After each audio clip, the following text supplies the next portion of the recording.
Nèទាំងអស់គ្នាថ្ងៃនេះខ្ញុំមាន topic មួយចង់មកពិភាក្សាតែអ្នកទាំងអស់គ្នាណាខ្លះដែលជឿថា black magic ឬក៏ការធ្វើអំពើអីហ្នឹងមានពិតប្រាកដមែនឬអត់តែអ្នកណាខ្លះដែលជឿថាមានហើយអ្នកណាខ្លះជឿថាអត់មានថ្ងៃនេះខ្ញុំចង់លើក topic នេះយកមកនិយាយដោយសារតែខ្ញុំស្គាល់គេម្នាក់នៅសិង្ហបុរីហើយគាត់ហ្នឹងជាជនជាតិឥណ្ឌាហើយគាត់អត់ដែល share រូបថតរបស់គាត់នៅលើ social media ទេហើយពីដំបូងខ្ញុំឆ្ងល់ដែរដោយសារតែខ្ញុំស្គាល់គាត់អញ្ចឹងទោះបីពេលខ្លះយើងឆាតអញ្ចឹងទេសុំគាត់ផ្ញើរូបផ្ញើអីមើលក៏គាត់អត់ដែរផ្ញើដែរហើយគាត់និយាយប្រាប់ខ្ញុំថា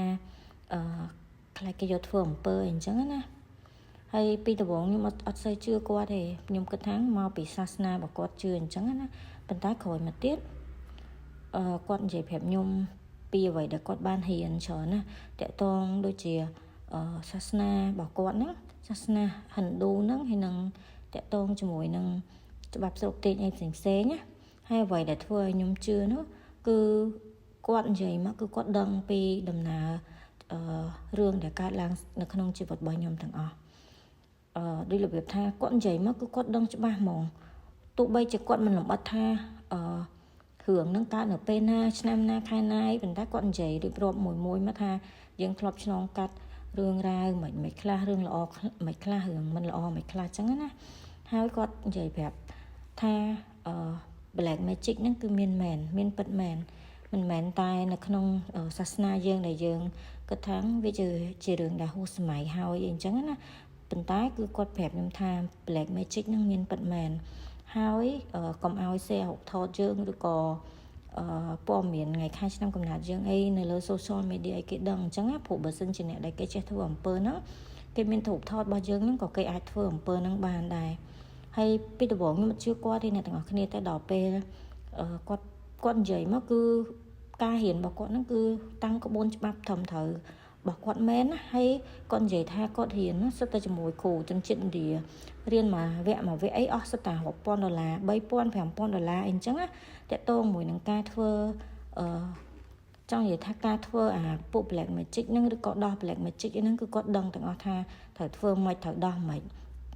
ហើយរឿងមួយទៀតដែលធ្វើឲ្យខ្ញុំកាន់តែជឿជាក់ហ្នឹងគឺគាត់ដឹងពីដំណើររឿងដែលកើតឡើងនៅក្នុងជីវិតរបស់ខ្ញុំហើយមួយទៀតគឺគាត់ដឹងថាហើយអ្វីដែលសំខាន់មួយទៀតណាគាត់មិនមែនត្រឹមតែដឹងរឿងអតីតកាលទេដូចរឿងយើងថ្មីថ្ងៃហ្នឹងឬក៏អីអញ្ចឹងគាត់និយាយមកត្រូវដែរព្រោះគាត់និយាយថាគាត់ធ្វើការគេហៅដូចរបៀបតាំងសមាធិឬក៏អីអញ្ចឹងចូលទៅដល់ vibration មួយដែលគាត់អាចមើលឃើញហើយអាចដឹងរឿងរ៉ាវដែលកើតឡើងជុំវិញខ្លួនរបស់គាត់ហើយគាត់អាចដឹងពីអ្វីដែលកើតឡើងចំពោះខ្ញុំឧទាហរណ៍ថាឥឡូវហ្នឹងគាត់នៅសិង្ហបុរីឯងប៉ុន្តែគាត់ដឹងថាជីវិតខ្ញុំមានរឿងអីកើតឡើងប្រចាំថ្ងៃហ្នឹងទាំងរឿងល្អទាំងរឿងមិនល្អហើយដូចរបៀបថាបើនិយាយចំទៅសឹងថាគាត់ដឹងពីក្នុងផ្ទះយើងនឹងមានអាម៉េចបន្ទប់របៀបម៉េចកន្លែងគេយើងមិនម៉េចគាត់និយាយមកគឺអត់ខុសសំបីតែបន្តិចហើយពេលដែលខ្ញុំស្ដាប់ហើយអ្នកទាំងអស់គ្នាខ្ញុំឡើងព្រឺរោមហ្មងរបៀបថាដូចរបៀបថាគាត់ដកវិញ្ញាណរបស់គាត់ចូលមកមើលយើងអញ្ចឹងបើតាមនិយាយអ្វីដែលគាត់និយាយអញ្ចឹងហើយអ្វីដែលខ្ញុំគ្រាន់តែចង់ចែកម្លែកទៅអ្នកទាំងអស់គ្នាថ្ងៃនេះគឺខ្ញុំចង់អ្នកទាំងអស់គ្នាដឹងថា black magic ហ្នឹងពិតជាមែនហើយបើសិនជាអ្នកណាដែលគេធ្វើ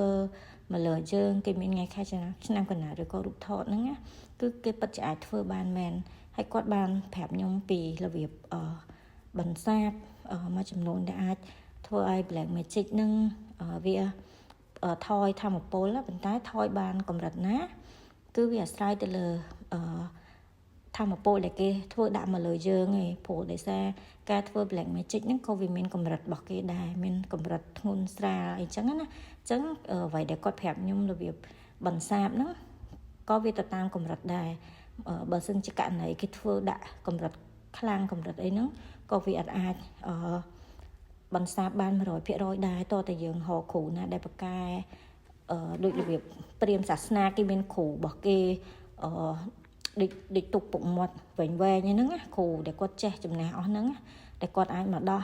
black magic ទាំងអស់ហ្នឹងបាន